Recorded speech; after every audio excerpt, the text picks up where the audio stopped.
உருவாகிறதா மூன்றாம் உலக போர், மாறும் உலக அரசியல், என்ன நடக்கிறது அப்படிங்கிறது பார்க்கலாம். உலக போர் ஏற்படுவதற்கான வாய்ப்புகள் அதிகரித்திருக்கிறதாக உலக அரசியல் விமர்சகர்கள், உலக அரசியல் பேசக்கூடிய வல்லுநர்கள்லாம் முன்வைக்கக்கூடிய கருத்தாக இருக்கு. இது உலக அளவில் ஒரு புதிய அதிகார சமநிலையை உருவாக்கும், அதுக்கான சாத்தியக்கூறுகளையும் ஏற்படுத்தலாம் அப்படின்னும் சொல்லப்பட்டு வருது. இப்போ இருக்கக்கூடிய உலக நிலை அப்படிங்கிறது அமெரிக்கா உள்ளிட்ட மேற்கு நாடுகளுடைய ஆதிக்கம், ஆசியாவில் சீனா மற்றும் இந்தியாவின் செல்வாக்கு, சீனா ரஷ்யா இடையிலான நட்பு, இது எல்லாற்றினுடைய கலவையாக இன்னைக்கு உலக அரசியல் அப்படிங்கிறது இருக்கு. இந்த சூழ்நிலையில் ரஷ்யா மற்றும் சீனா மட்டுமே உலக சட்டத்தை தீர்மானிக்கும் சக்தியாக மாறினா அது ஒரு புதிய அதிகார சமநிலையாக இருக்கும். ஏன்னா இப்போ வரைக்கும் அமெரிக்கா தான் அந்த இடத்துல இருக்காங்க. அதாவது அமெரிக்காவுடைய வீழ்ச்சியாக அது இருக்கும் அப்படின்னு நம்ம கருதலாம். இத்தகைய மாற்றங்கள் உலக போரினுடைய மூலம் ஏற்படுவதற்கான வாய்ப்புகள் அதிகமாக இருக்கிறத அரசியல் விமர்சகர்கள் சொல்கிறாங்க.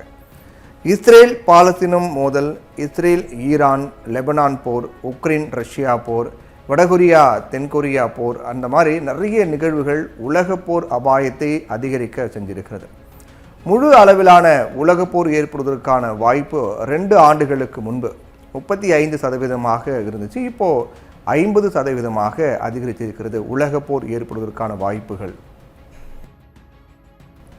இந்த மோதல்கள் பல நாடுகளில் நிறைய பல வகையான பாதிப்புகளை ஏற்படுத்தக்கூடும். குறிப்பாக இது இஸ்ரேல் மற்றும் காசாவில் உள்ளவர்களுக்கு மட்டும் கிடையாது, உலகளவிய அளவில் போரை உருவாக்கும் சாத்தியக்கூறுகளையும் கொண்டிருக்கு. இது சிறிய அளவிலான போராக இல்லாமல் வல்லரசு நாடுகள் ஈடுபடக்கூடிய பெரிய போராகவும் மாறலாம்.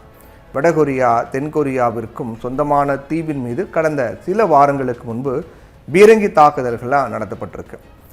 சியோலின் பாதுகாப்பு அமைச்சகம் வெளியிட்டிருக்கூடிய தகவலின்படி என்ன விஷயம் சொல்லியிருக்காங்க அப்படின்னா, 200க்கும் மேற்பட்ட பீரங்கி குண்டுகளை வடகொரியா வீசியிருக்காங்க. இந்த நடவடிக்கைக்கு பதிலடி கொடுக்கப்படும் அப்படின்னும், இது அமைதிக்கு அச்சுறுத்தலாக இருப்பதாகவும் தென்கொரியா தெரிவிச்சிருக்காங்க. தென்கொரியாவிற்கு சொந்தமான பேங்யோங் தீவினுடைய வடக்கு பகுதிகள் மற்றும் யோன்பியோங் தீவு ஆகிய 2 தீவுகளிலும் வடகொரியா தாக்குதல் நடத்தியிருக்காங்க. 2010ஆம் ஆண்டு முதல் இந்த தீவுகளில் பதற்றம் நிலவி வருவதை நம்ம பார்த்துக்கிட்டு இருக்கோம். 2010 வடகொரியா இந்த தீவுகளின் மீது குண்டுகளை வீசியதில் இரு கொரியர்களுக்கும் இடையான பதற்றமான, வடகொரியா தென்கொரியா இடையான பதற்றமான சூழ்நிலை அப்படிங்கிறது நிலவிட்டு இருக்கு. கடந்த 13 ஆண்டுகளாக இந்த பகுதியில் இராணுவ பாதுகாப்பு தீவிரப்படுத்தப்பட்டு போர் எதுவும் நடக்காமல் இருந்துச்சு. இப்போ இந்த நிலையில தான் வடகொரியா திடீரென்று பீரங்கி தாக்குதல் நடத்தியிருக்காங்க. தென்கொரியா மற்றும் அதன் நட்பு நாடான அமெரிக்காவுக்கு எதிரான போருக்கு தயாராக இருப்பதாக வடகொரிய அதிபர் கிம் ஜாங் உன் கடந்த சில நாட்களுக்கு முன்னாடி எச்சரிக்கை ஒன்று விடுத்தார். இந்த எச்சரிக்கையை தொடர்ந்தே தற்போது இந்த தாக்குதல் நடத்தப்பட்டு இருக்கிறது.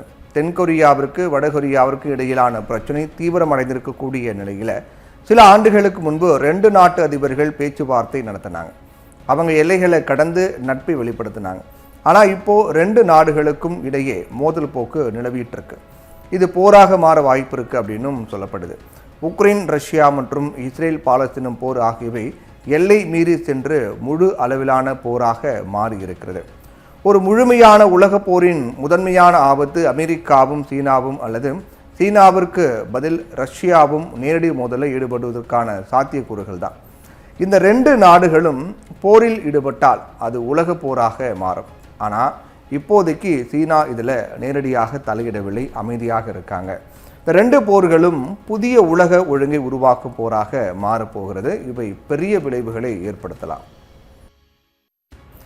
ஈரான் மீது இஸ்ரேல் தாக்குதல் நடத்தியிருக்காங்க. பதிலுக்கு இஸ்ரேலை ஈரான் தாக்கி வராங்க. ஈரானுடைய தாக்குதல் இஸ்ரேலுக்கு சாதாரணமானதாக கிடையாது.